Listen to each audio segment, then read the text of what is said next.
Hello, and welcome to the Educational Fix podcast. I'm Lyle. Today's educational fix is one for behavior, providing limited choices.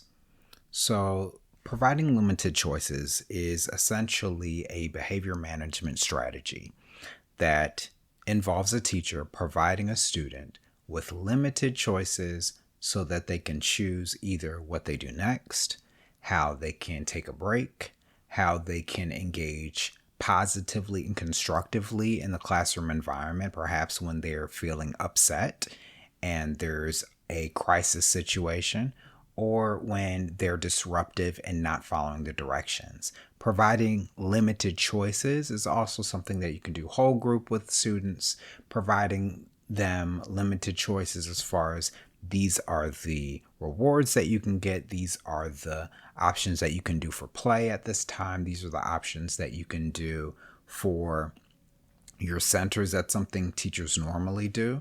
But in all cases, and in most cases, you want to provide students with limited choices. So that's what providing limited choices is. We're going to talk about what problem that providing limited choices solves. And the problems that providing limited choices solves is behavior management, especially when students are overwhelmed with choice. A lot of teachers think that providing unlimited choice is useful to students.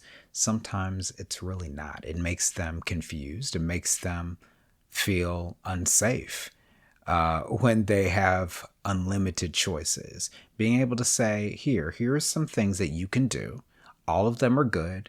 I vetted all of them, and you should feel happy doing any one of the choices that I provided you. That makes students feel safe. If they have an overabundance of choice, they can get stuck and they may choose nothing at all. And you end up actually wasting a lot of precious classroom time because students are so busy trying to choose whether they want to go to the library area and get a book, or do they want to play a little bit more, or do they want to watch a movie, or do they want to go outside for recess, or do they want to play a game in the classroom? Because of that overabundance of choice, it can waste a lot of your classroom time. And in addition to that, it could be an easy way to mitigate behaviors, because often what I witness teachers doing in classrooms and what I've heard from a lot of teachers when they either redirect students or try to calm them down when they're in a crisis situation or they're feeling unhappy and unsafe. They'll say, well, what do you want to do? What do you want? You can't do that. What do you want? The reason why it's good not to ask them what do you want when they're in a crisis situation or where they're being disruptive or when they're not feeling good is because they don't know what to do. They're already misbehaving. They're already off task. They're already in an unhappy and unsafe space. They're not really in a good place to make decisions about what they should do next most of the time, unless you've already trained your students to make specific choices. What you should be doing as a teacher is providing them with the options that they cannot think of for themselves. So providing those limited choices, being able to say, I see that you're not coloring right now. I see that you're not writing right now. This is our writing time. Here are your options. You can either take a break for 5 minutes and come talk with me. You can go over there to the quiet area and read a book by yourself. You can continue working and just count to 10 and start working at your desk.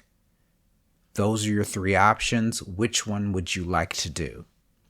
And by providing those options, the student can think about something other than their feelings, one, and it breaks their concentration. The student will also be able to choose something that's going to be the least stressful to them and really suit their needs. And if the student really doesn't like any of the options, they'll say that. And then you can give them more options. But saying, what do you want? what do you want? They can say anything. Call my mom, which is what a lot of students say. They'll say, call my mom. Now, calling your mom is probably or should be a last resort. You don't want to interrupt your parents during the day to complain about a child or to say that their child misses them or is feeling upset. And the reason why is because it breaks down the level of trust that you have between you and your parents, that you can handle classroom situations as a professional in child development. And so it really is a good idea to give them those choices so they don't go to that extreme. They may also say, well, send me to another class. I want to visit this teacher or that teacher. Now, if they ask for that, if that is something that you've done before for that student, that's perfectly fine. But you don't want that student to make that choice on their own because, one, when they're outside the classroom, they're not learning. They're in a different environment, so you're not teaching them. They're not learning your style. They're not learning how to be effectively engaging in your classroom. They're learning how to be quiet and compliant with somebody else, which is not helping your situation at all. The best thing for you to do here is to provide them with options that you've already vetted. You already should know as a teacher what you want to provide them when they're feeling upset, what you want to provide them for a reward system, what you want to provide them when they need something else to do after their lesson's done and they're done early.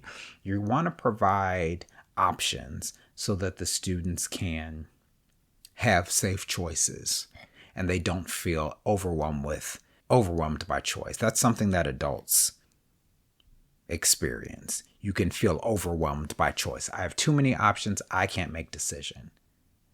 Decision fatigue is a real thing. Kids, just like adults, are making lots of decisions all the time. And so because of that, making them choose, especially when they're not very sophisticated thinkers, especially very young children, about what they want, especially if they're having a tantrum or a meltdown, as we say, to figure out what would make them happy in the moment is not a good idea. So the best thing you can do as a teacher is provide them with limited choices. So the question is, how is this fix implemented? Very simply, what I would do is when you're redirecting your student, regardless of what the situation is, generally speaking, most situations you can say, hey, come talk to me. This is what I want to tell you right now. Here are your options right now.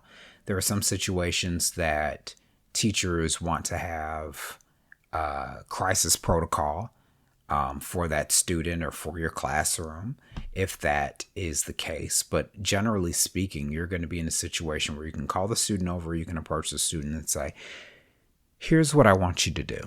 And this is all you say.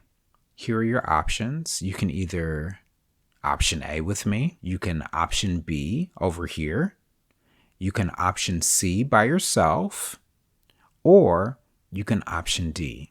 Which one would you like to do? And then have the student respond and then go from there. If the student chooses one option, allow them to do that option. Sometimes they may like it. Sometimes they may not. And they'll say, actually, can I go to option A? And then allow them to do that. Allowing them to have those safe choices is really important. Or they might just tell you, I don't like any of the options. Can I do this instead?